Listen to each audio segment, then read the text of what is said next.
तकरीबन 1 किलोमीटर के फासले पर वो बताते थे पाकिस्तानी जो चौकियां हैं, सरहदी चौकियां ये मौजूद हैं, और वो कहते हैं कि जी वो पाकिस्तानी सरहद के अंदर मौजूद हैं और पाकिस्तानी इलाके के अंदर मौजूद हैं. उसामा बिन लादेन पाकिस्तान से निकला है, ठीक है, टेररिस्ट हम अखवानियों को कहते हैं.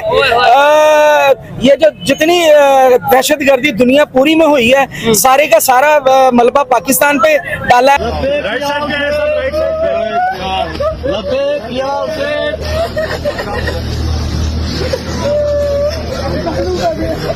जब तक मोदी की सोच और आरएसएस इंडिया में है, Afghanistan can do this, repeat this दरअंदाजी अगेन. अफगानिस्तान कर रहा है पाकिस्तान के साथ, आपका क्या ख्याल है कि उसमें इतनी कोई शय है? नहीं, वो तो इंडिया के बिहेव पे कर रहा है. तो हमने तो अपने मिसाइलों के नाम रखे हुए हैं अफगानों के जो हीरोज हैं उनके नाम पर, जिन्होंने हिंदुस्तान पे हमले किए और उनके साथ लड़ाई की, और अफगान तालिबान जो हैं वो अब उनकी प्रॉक्सी बनते जा रहे हैं. जिस तरीके से हमने अफगानिस्तान को मिसट्रीट किया है, पहले अमेरिका के कहने के ऊपर, उसके बाद वो अमेरिका से बचाने के लिए and so on and so fourth, तो वो सारी चीज़ें जो हैं वो हमारे गले पड़ रही हैं. क्या मसला है भारत को, क्यों हमारे साथ इस तरह कर रहे हैं? मतलब बदला मई वाला अक्टूबर में ले. दोस्तों, पाकिस्तानियों को सुनकर हंसी आती है.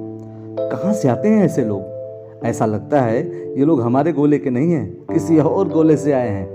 कितने तेजस्वी हैं ये लोग. आप सभी हंसते रहिए और पाकिस्तानी कॉमेडी का मजा लेते रहिए, और चैनल को सब्सक्राइब करना और शेयर करना ना भूलें. धन्यवाद. तालिबान के खिलाफ है कि ये दहशतगर्द जमातों को पनाह दे रहे हैं. यूएन सिक्योरिटी काउंसिल की रिपोर्ट भी इसके ऊपर है. सारा कुछ है भाई. क्या मसला है भारत को, क्यों हमारे साथ इस तरह कर रहे हैं? मतलब बदला मई वाला अक्टूबर में लेंगे. सर, जब हम अफगानिस्तान के साथ खड़े थे तब क्या था? आपने भी तो 2021 में बनाया ना तालिबान को. उनकी गवर्नमेंट आपने अशरफ गनी साहब की हटाई, फिर कहा कि बहुत बड़ा चेंज आया है, अब असल आज़ादी मिली है, ये हमें कश्मीर लेकर देंगे और ये तो हमारे भाई हैं, ये तो हमारा 5वां सूबा है. क्या क्या बातें हो रही थी सर. हमने तो बहुत जश्न मनाया था, और वो फैज हमीद साहब और कौन कौन सर वहां जाके कावा पी रहे थे, तो हम तो उस वक्त साथ खड़े थे. तो अब हमें क्या हो गया सर? हमारी फॉरेन पॉलिसी जो है वो इतनी गड़बड़ क्यों चलती है?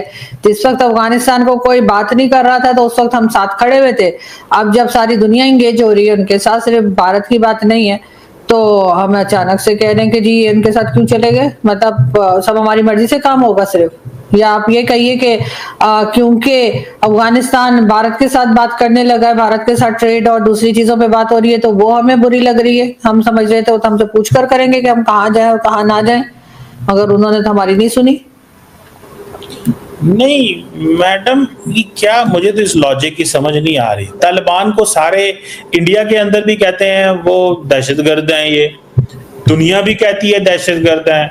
इंडिया हमारी दुश्मनी में इतना आगे चला गया कि तालिबान के साथ मोहब्बत हो गई. मतलब तालिबान से मोहब्बत होने की एक ही वजह है पाकिस्तान. ये क्या मेरिट है? अफगानिस्तान की रही बात, तो हमने उनके साथ कोई अच्छा सलूक तो किया नहीं. अच्छा. और उनके साथ क्या, हम हमारे साथ खुद पाकिस्तानियों ने अच्छा नहीं किया. ये जो हमारे हुक्मरान है पैसे लेके अमेरिका से ड्रोन अटैक करवाते रहे हैं, पाकिस्तान की सरजमीन इस्तेमाल करते थे, यहीं से उड़ाते थे, यहीं पे मारते थे. आपकी क्वालिफिकेशन क्या है? नहीं, मैं तो इतना बड़े नहीं है. एक आम पाकिस्तानी जिसकी क्वालिफिकेशन नहीं है वो भी इस चीज को जानता है कि हमने अमेरिका को अड्डे दिए और ये सब मामला किए. बच्चा इस चीज को जानता है. हमें ये समझना चाहिए कि भाई दूसरी साइड पे जो गिले हैं कहीं ना कहीं वो राइट पे हैं. नहीं, अगर आप इस्लामिक पॉइंट ऑफ व्यू से देखेंगे तो उन्होंने बिल्कुल ठीक किया है. ये तो उनसे पूछे ना उनके साथ ज्यादतियां कितनी हुई हैं. अभी तक ज्यादतियां हो रही हैं जी. ठीक है. उनके उसामा बिन लादेन पाकिस्तान से निकला है, ठीक है, टेररिस्ट हम अखवानियों को कहते हैं.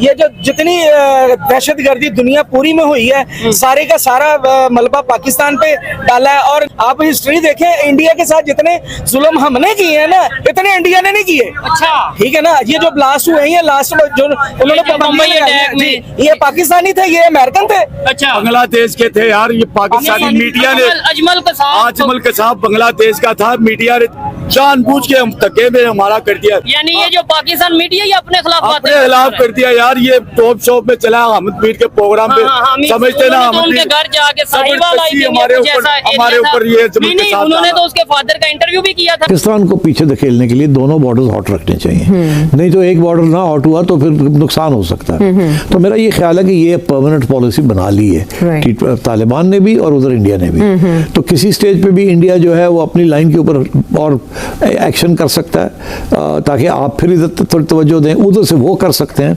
मुझे ये लगता है कि अब मुज़ाकरात नहीं होने, अब पाकिस्तान के ऊपर और प्रेशर आएगा फ्रॉम बोथ साइड्स।